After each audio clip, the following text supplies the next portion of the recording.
It's a very interesting story. And when we met, what happened was that she was my administrative assistant. Okay. So when we wanted to send invoices, she would send the invoice. When we want to send quotation, she would send quotation. When we want to write a letter, she would write letter. When we want to write email, she would write email. So she was more of performing administrative duties, secretarial duties. Okay. Then along the line, the business grew that now other people could do secretarial duties. But I needed people to do training because I was doing training then. I need to move to consulting. So what did you do? I began to train her in the consulting, in the training area. I taught her the software. Then she left the administrative to somebody else, and then she graduated by adding value and then started doing what? Training. Then years later, I needed somebody to do consulting because the consulting was now moving. Then I began to teach her. So what happens? She then left the training for somebody else who she has trained and then moved into consulting. And then years on, I needed her to now handle the finance. And so she then left the consulting and began to manage the finance. And then a few years later, we hired someone to do the finance because I needed someone to handle management as I went into the board level. Then she left finance and then went into what? Management, where she handles management and she handles operations. So you can see, in a space of 10 years, she joined my life by typing letters for me. Now she manages the business. She manages the empire. She has increased in value. The love has been the same. The value has appreciated. But somebody will argue and say that, are you now saying that any man who is into business should now let the wife join? Because based on the value you just impacted to us, what you are saying is that it is as a result of what you train her to do. Yes. So now it means that anyone who wants to see value in her wife should let the wife join. It is what I needed her to do, not necessarily what I trained her to do. So if a man needs his wife in the office, woman, leave the house, get to the office. And if the man needs the woman at home, woman, leave the home and get to the office. Leave the office and get home. Value is decoded by the recipient. Wow. If you want to be valuable in a person's life, you must decode the need. What makes you rare? So I can always get a woman tomorrow, but I can hardly get a woman like my wife. Why? Because she can predict and see the way my life is going, and at every given stage, she adds value to herself to build and to package herself for that area. See, gold is a piece of rock. A rock is also a rock. People want to be important in people's lives. And let me come to this point. The fact that you are important does not mean you are valuable. Rock is important. Rock is not valuable. Why? Because rock is not unique. Let me ask you a question. A rock on the moon and a rock on the earth, which is more valuable? I think the one on the moon. But are they not rocks? They are rocks. There are many rocks in space. Why is a rock? What is the difference between the rock on the moon and the rock on the earth? Because they are rocks. It's too visible, it's too available, everybody at all can have access to So it. in the end, you value the rock on the moon because it is rare, because it is unique, because it's what? Valuable. It's not because it is useful. Because you won't use the rock on the moon to build your house. You need a rock on the earth to build your house. You need a rock on the earth to build your road. You need a rock on earth to build your mansions. You need a rock on earth to build your castles, your towers, your bridges. But yet it is invaluable, even though it is important. Wow. The program is becoming interesting. Rev, let me come back. You know, I think you are trying to shield the men, because a director or a boss who has a secretary in the office and the boss is always telling the wife in the house, even my secretary respects me more than you, will say that, oh, you see, the man of God just said that it is what I need. Are you not trying to bring division in the home? Because here is a wife who is taking care of your children. Here is a wife who is taking care of your home and other duties. Yes. The secretary you meet in a day of, let's say, in a span of 8 hours maximum. Yes. And you are saying that the secretary, because of the respect he gives to the boss, is more valuable than the wife. Yes. You see, the fact that the wife takes care of the children does not mean the wife should respect the man less. So that what you do must not affect what is valuable. The wife can still be the wife. The wife can still take care of the kids, take care of the home, take care of the bed, take care of everything else.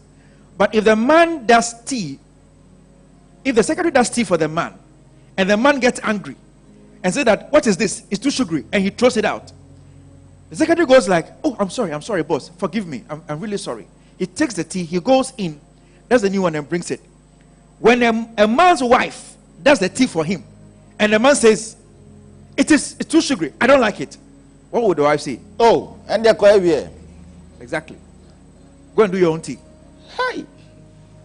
So, because the woman now tells the man, if because you have complained in the tea, go and do your own tea. The woman, in her eyes, is more valuable to the man.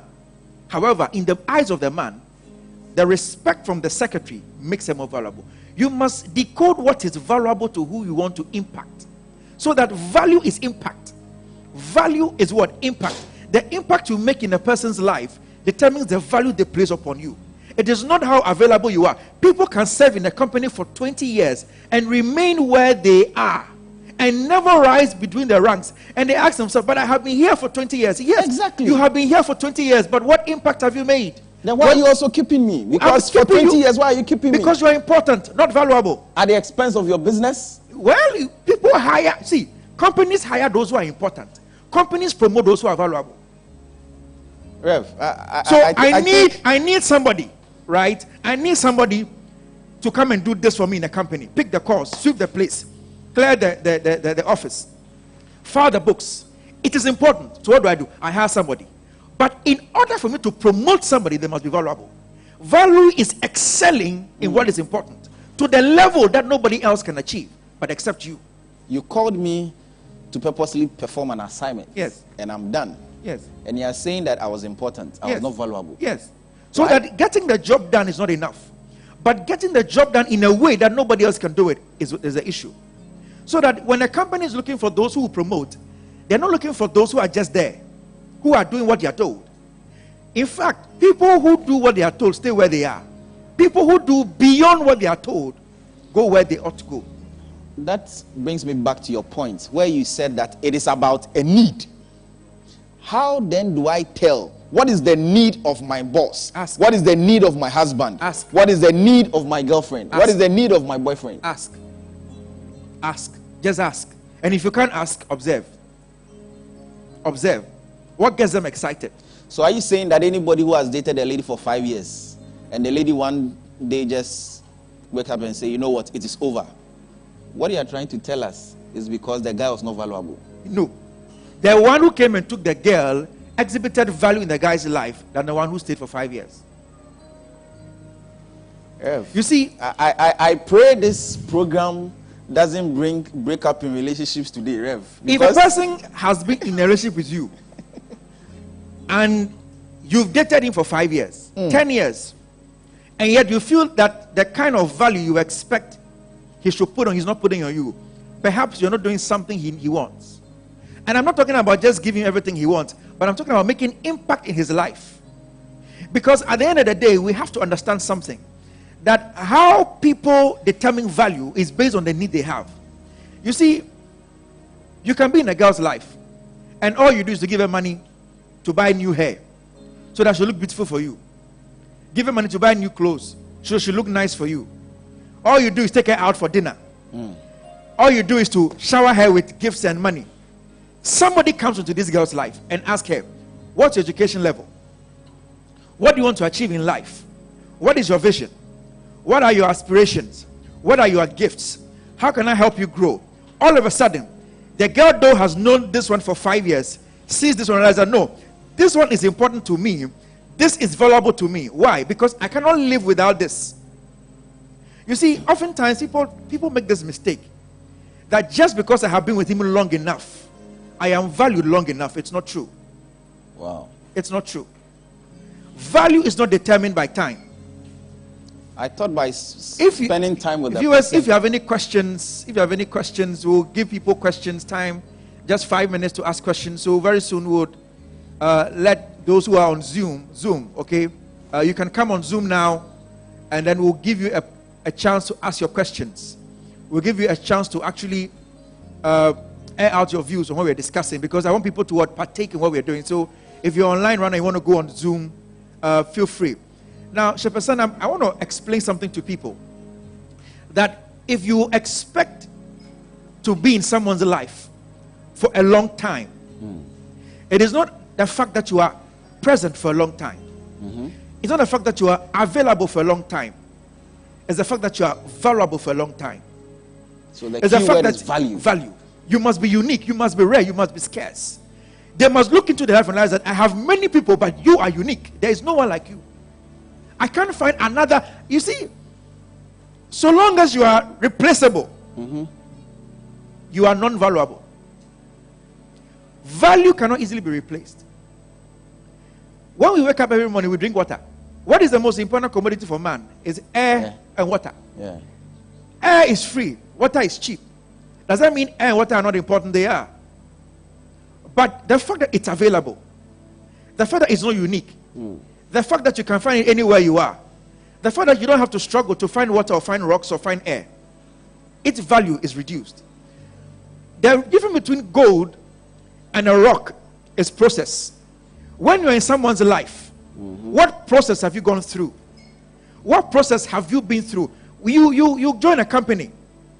You join a business. What process have you gone through?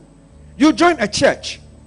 You came to a church, you were a member. 5 years, you are still sitting in the pews. And you said, oh, the church doesn't call me. Nobody has called. Where is your value? 5 years ago, when you came, you were in the front line. 5 years till now, you are still in the front line.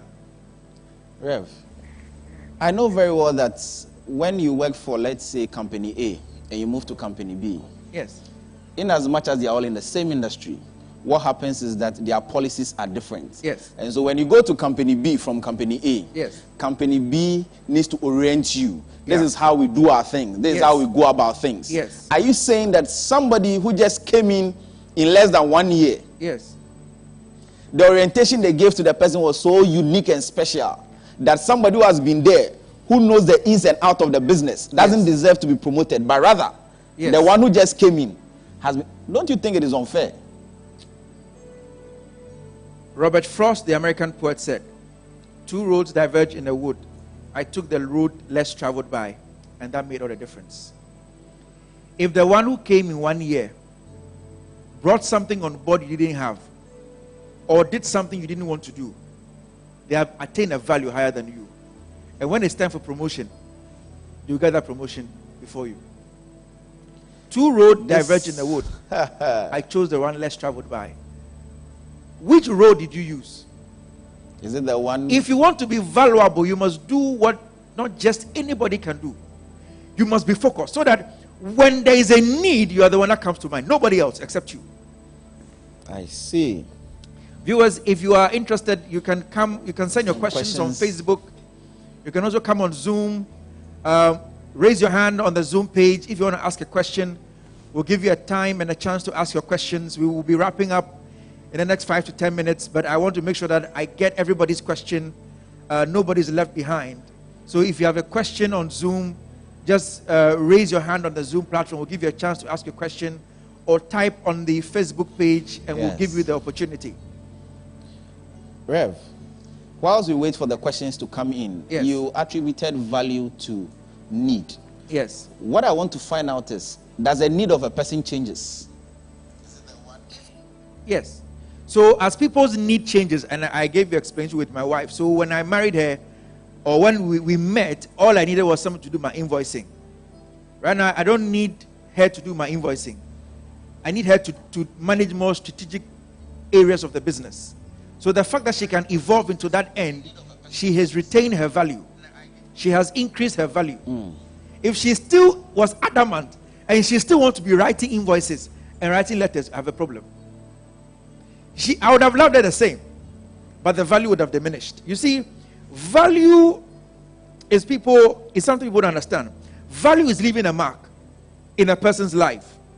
Value is not in your presence. Value is in your ability to make a difference. Value is not in the quantity. Value is in the quality. Scarcity is not absence. Scarcity is impact. So are you saying that because, per the example you gave, I'm looking at it from this angle, that because at every point in time you knew what you wanted, that is how come you were able to impact your wife and she was moving along? Yes. What about somebody who is not privileged to have someone tell, you know what, I think moving forward is what I need, so catch up. Or nobody tells him or her anything. What does the person do? Does it mean that the person has to sit down, look around. Observe. Observe. What if what I observe is contrary to what the person is expecting? Then ask them what do they want. So that at every point in time, what you are saying, we should be asking questions. Exactly. You are forever a student of the one you choose to marry or date or understudy. We are all students in the lives of people. If you want to make impact in a person's life, you have to learn to be a student in their life. Scarcity is not omission. Scarcity is elevation. You must elevate in their life. You see, it's not enough for you to date somebody and for 10 years where they met you is the same place you are. So we both finished secondary school and we fell in love. 10 years on, I've done my master's, I'm doing my PhD. You are still having your SHS. Yes, the love is there, but the value is gone. Well, he can also say that I don't need to go for formal education. I can do self-study. I can upgrade myself. I can read more. If the woman that you are dating or the man you are dating is in the social circles, is in the political circles, is in the area where they meet a lot of dignitaries, I'm sorry, be careful. Because very soon, very, very soon, your value will be lost. Rev, let me just take you back quickly. If what you are saying is what we should put our hope and trust in, then what it means is that anytime somebody decides to date a person, they should find out where they are going. Yes. Now, if they tell them this is where I'm going, and somewhere along the line, the route changes, what happens? I told you I was using lane A. Now I'm using B and C. That's not what you told me from the onset. Adapt. If you are married to them, adapt. If you are not married to them and you can adapt. If you can adapt, go. That's it. When I married my wife, I was not a pastor. I was a youth president. We didn't speak about me going, on live television, being popular. It was about running a business. Now I'm on live television doing a program. She's adapted.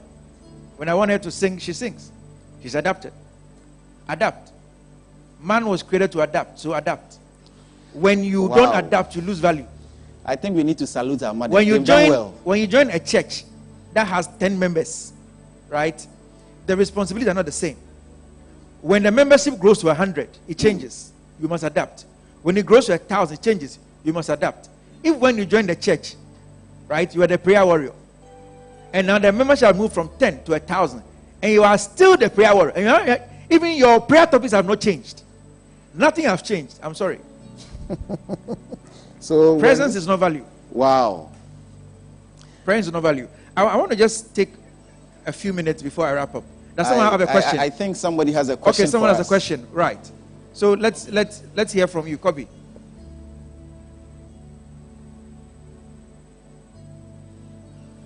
I can't hear you, Kobe. Just hold on. Can you unmute your mic? Okay.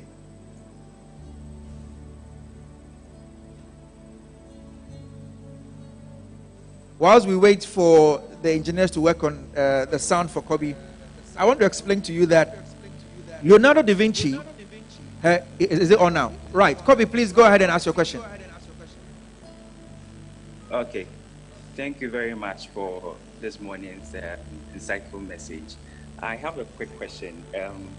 In the wake of this pandemic, a lot of shakeups are happening. I mean, for instance, in the media industry, and we have seen a lot of, big whips and a lot of, somewhat indispensable media personalities being sacked and, being taken out of their jobs. Yes. I just want to find out if it is an evidence of their, real value in this of crisis, and is it also a fact that maybe all this while they haven't really been valuable as they have thought of, and whether or not is it actually a real, exposure on what their real value is.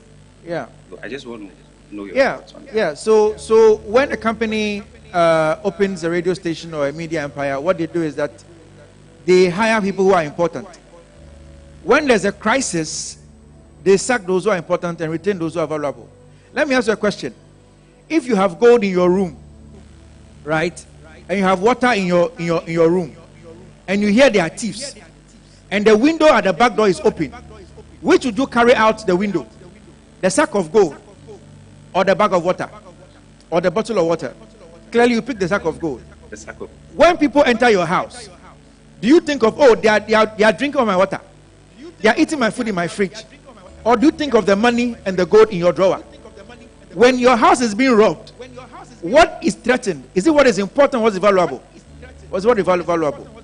It is what you cannot easily make, what you cannot easily get. So when companies are being shaken up, being moved, they will retain those who are valuable. Everybody protects that which is valuable. When you are being robbed of your phone and it's a young phone, why do you fight? But if you have the latest iPhone and a person takes it, if you're not careful, if the person even has a knife, you will try. Why? It is valuable. So, to your question, yes, people are losing their job, not because they are not important in the organization. They are important. They are working. But those who are sacked, that can easily be replaced later. They will be sacked. The company is not looking at those who are importantly working. No. Those who are valuable. Those who, when they sack, they cannot easily get them back. Those who, when they sack, they cannot easily raise people to be like them. Those who have built their skill and their craft within time, like gold, that has gone through the process, that has gone through the grafting, that has gone through the chemical reaction, that has gone through time. Those who have built over time and acquired experience and exposure, those whose profile are not achieved overnight, they are the ones that are retained. For all you know, they may not even be doing as much as those who are working hard, breaking their back, going out there. But those people, tomorrow, the media company can employ another one. But for those who are retained, there are those who they can't easily find. Valuable things are not easily found. So somebody is working in a news station. He breaks his back every day. Somebody is sitting there. He's probably not as hardworking as the guy.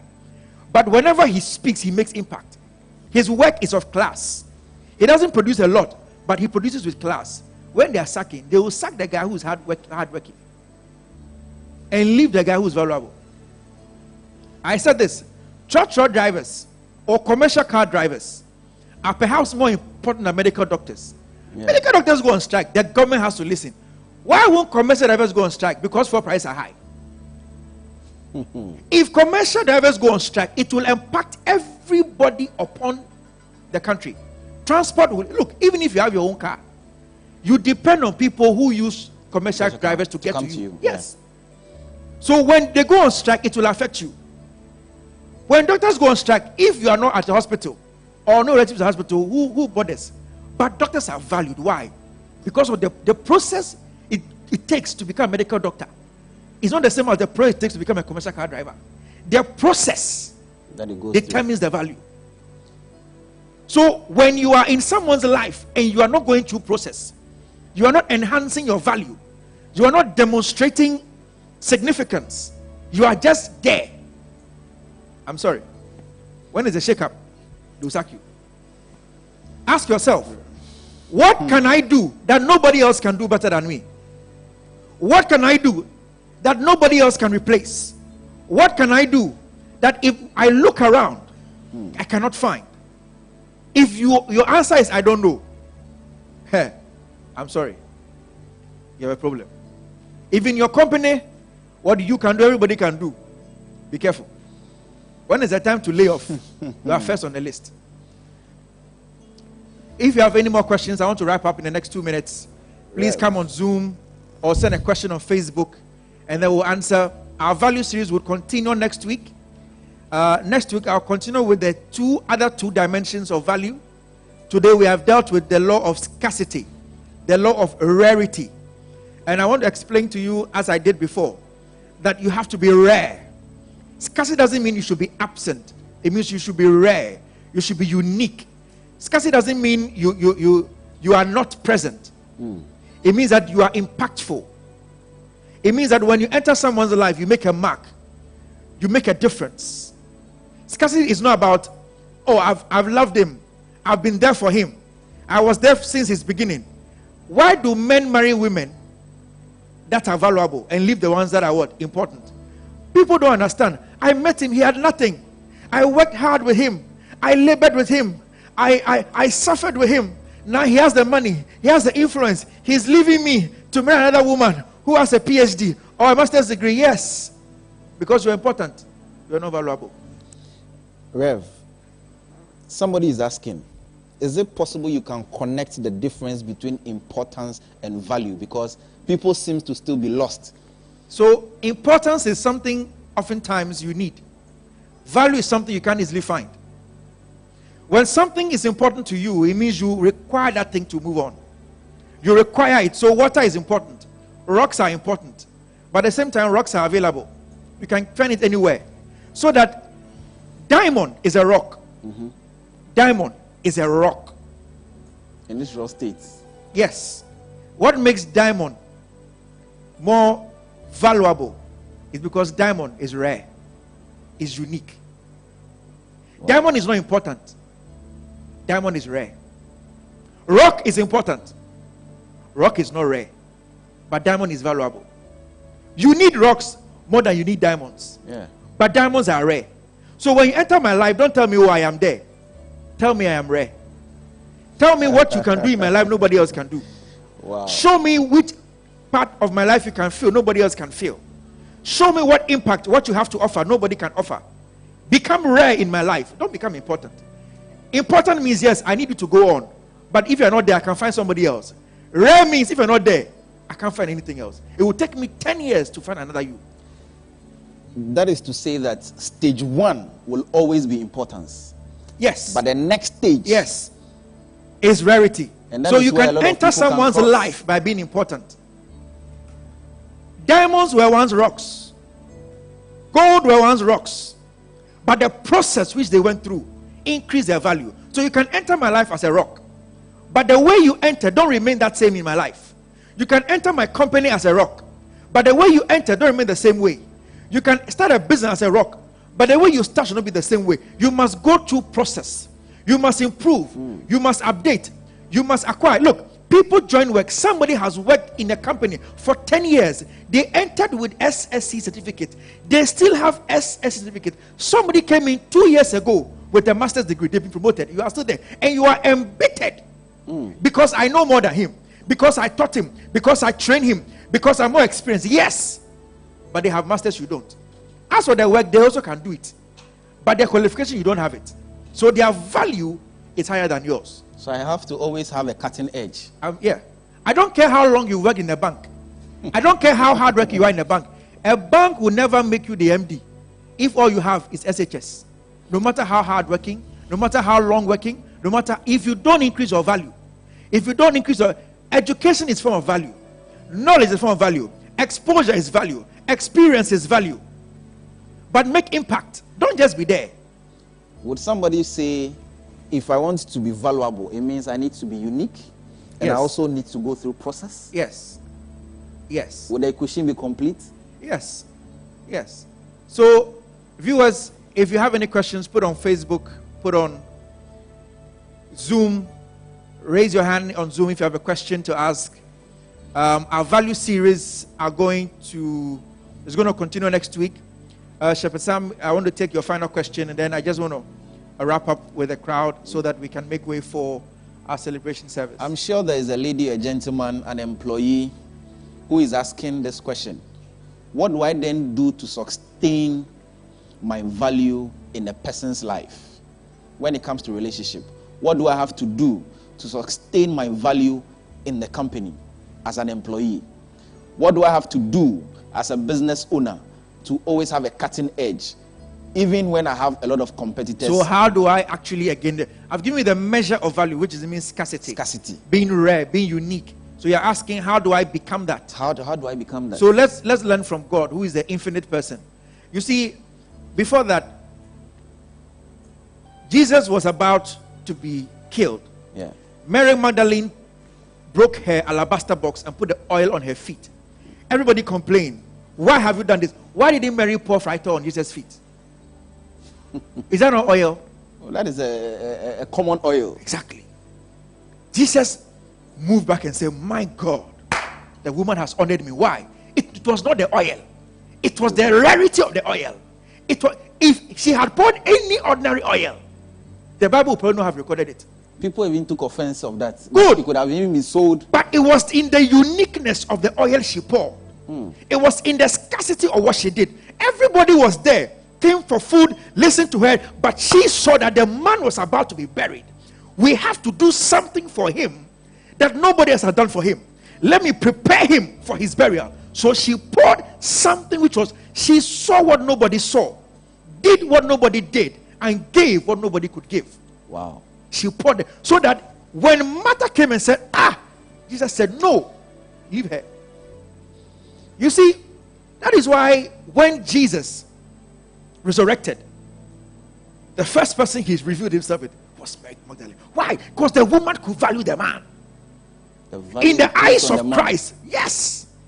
In the eyes of Jesus, Mary Magdalene understood value. She may have been a prostitute, but she understood what no disciple understood. She saw at that moment what nobody saw. She gave value. Jesus went to a wedding, and when he got to the wedding, he realized that there was no wine. The mother came to him and said, first miracle of Jesus, what do you do? Give wine. Jesus, we all know the story. Jesus said, fetch water, blah, blah, blah, pray on it. It became wine. What did the people say? They said, why is this wine sweeter? It was unique. Why did they notice? They noticed the wine because the wine was unique. They said, you reserve the best wine for last. The wine Jesus gave them was so sweet. It was uncommon. It was rare. So it was noticed. The man had drunk all the wine at the wedding. They enjoyed the other wine, but when they saw this wine, it was different. It was in the uniqueness of the wine Jesus gave that made it valuable. Wow. Wow. Now, let's go back to Genesis. Genesis 1 to 3. The Bible says in the beginning, the earth, God created heaven and earth, and the earth was without void. Right. Yeah. So the earth didn't have structure. Hear me, I'm wrapping up in 2 minutes. Your life is without structure. Your life is without order. Your life is without season. You ask yourself, how do I get value? How do I increase value? How do I get rare? So let's look at this. God creates the heaven and the earth. God comes back and realizes everything is scattered. The earth is without void, is without structure. And the Bible said, and the darkness was upon the earth. Darkness, I believe, was another revelation for ignorance. When you are ignorant, your life is without structure. When you are ignorant, your life was without format. It's without order. The earth was without order and form and void, without structure.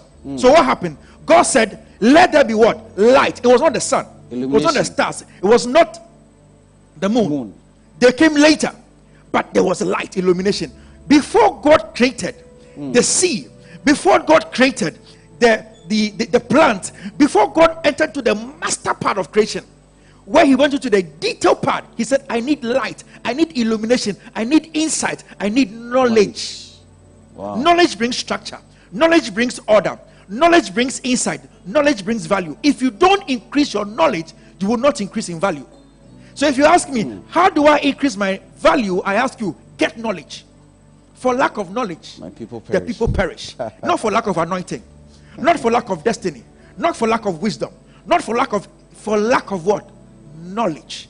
God, before he entered into the detailed part of creation, brought knowledge, brought insight, brought light. Let me see the light. Let me see what's going on. Let me understand what's happening before I start creating.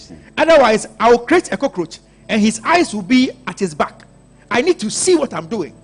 I need to have insight in what I'm doing. People are doing things without insight, without knowledge. People are making going to people's lives when they don't even understand what the person needs. They don't study them. They don't observe them. They don't read them. They don't acquire knowledge from them. Look, if you want to marry and you're not reading about marriage, you're a joker. If you want to run a business, not reading about business, you're a joker.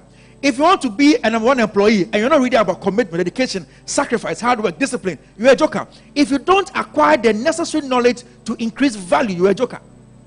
Because value requires knowledge. The first law of value is scarcity. You must be rare. And you can achieve rarity when you have acquired knowledge. Wow. When you have acquired experience. When you have acquired exposure.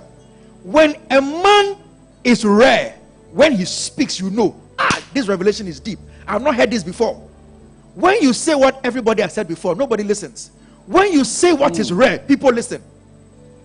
This is a confirmation to a message I heard from the father of the house on Friday when we had a leadership meeting. He said, there's this woman that he had an encounter with. And when he began to give revelation about the woman's past, the present, and even what God is about to do for the woman in the future, the woman was amazed. The woman was like, I've never met somebody who can give deep insight.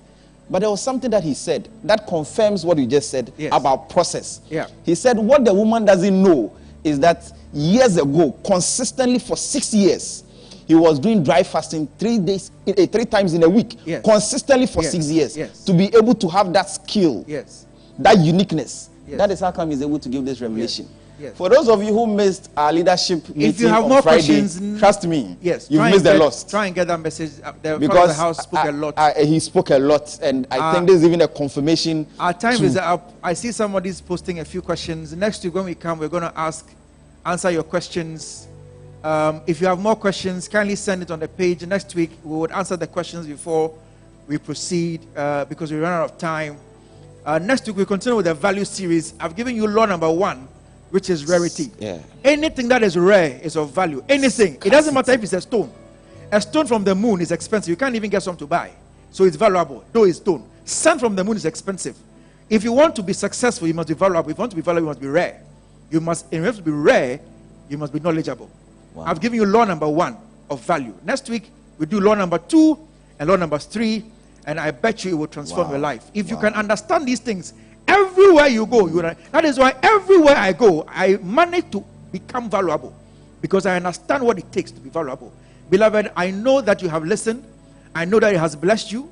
I know that in your lives will never be the same. Just stretch forth your hand. I just want to say a prayer for you. Father, in the name of Jesus, give them value.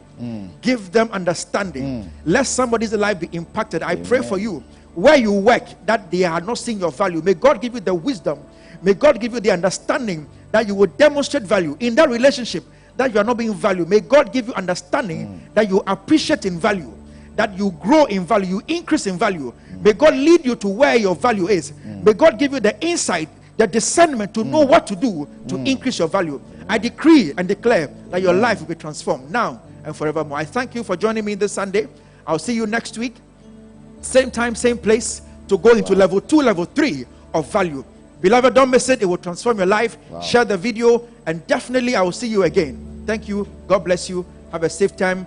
Stay tuned for our celebration service. I'll let Shepherd Sam give the closing remarks, and then we'll be out of here.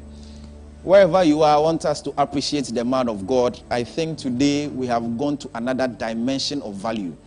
Personally, I felt that the value of a thing is determined just by the price. But today we've been blessed by our own Reverend Charles Karim Bosompra on why we need to see value from a different perspective. Rev, there was one thing we wanted you to do for us. Today is Mother's Day, and we'll be grateful if you can please pray for our mothers.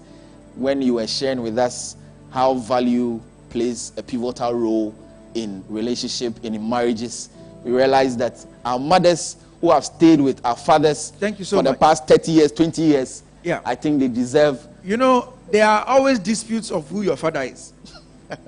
There can never be a dispute of who your mother is. I like that. Mothers are one of the most valuable people in your life. You can't say, oh, I'm not sure it's my mother. If it's your mother, it's your mother. You can't have two mothers. You can't have two mothers. I beg to differ. There are no dispute of mothers. So wherever you are, wherever your mother is, call her, wish her happy Mother's Day. I pray for all mothers, for God to give you temperance, for God to give you wisdom and strength in a time like this. I pray that mothers will have insight to raise their children in the way they should go. I pray that God will bless them and bless their wombs. Those who want to mother children, let God open their wombs. Let God lead them to the miracle they so desire. Those who have children, they don't know what to do with them. Let God bring the provision along, that they will take them to good schools. Let God give mothers wisdom to train the children in the way of the Lord, that they will grow and not depart from it. I pray and I bless all mothers across the world, that let their life be transformed. I bless you on Mother's Day. May you increase, may you excel, and may you strive on high. Just amen. Amen. Thank you very much, Reverend Charles Karim Bosompra. We are grateful. We appreciate your time. For you viewers who also spend time to watch us, we believe that you've been impacted today. Don't forget to send in your offering, your seed, your tithes. We have our Momo number showing. We also have our bank account number, which is being projected. Do well to send in your seed, your tithes, and your offering. It was nice and a blessing being with and staying with us. God richly bless you. Have a fruitful week. Don't forget our celebration service is coming on live at 11 a.m. Stay tuned.